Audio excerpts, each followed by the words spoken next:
How do you know what's right and what's wrong?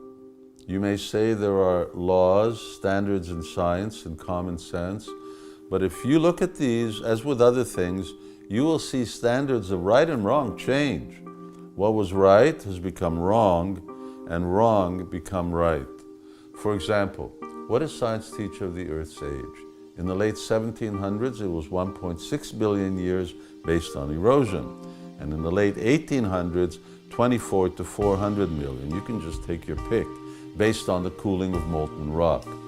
By 1907, it was back at 1.6 billion, according to radioactive decay, and currently it's at 4.6 billion, according to radioactive theory. So, how old is it? And science is famous for its ever-changing view on everything in the universe, while constantly teaching prevailing theories as fact. And then there are man's laws, regulations which govern us. They too constantly change. You could be punished for something that is later accepted as a norm. In 1895, for being a homosexual, Oscar Wilde, the then famous poet, was sentenced to 2 years in prison with hard labor. But by 2013, same-sex marriage was legalized. What was illegal became legal. And if we talk of the ethics of right and wrong, take the controversy over abortion. As in the past, it has really polarized opinions pro and con. Which is right and which is wrong? There are ethical arguments for both sides. So, we hear explanations for these changes, such as science is evolving, we have become more civilized, and that some people are just too fanatical in their beliefs. But we're assured that humanity is evolving. Yeah, right. But all of those explanations are another way of saying that what is science, what is law, and what humanity believes is constantly changing. They're excuses, and evolution means things will change again. Another empty excuse.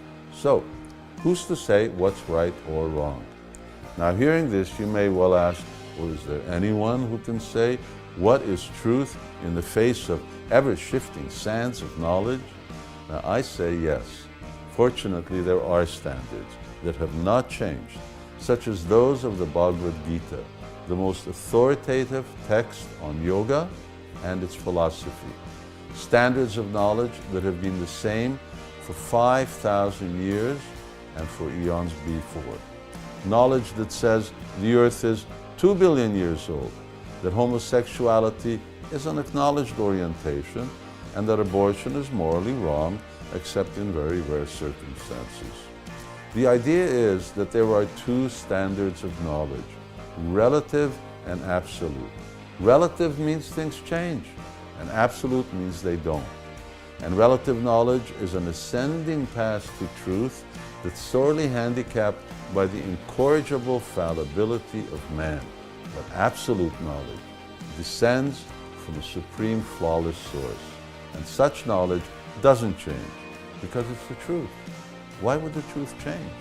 I mean, why would it? So that's it. Human culture means basing life on standards of right and wrong.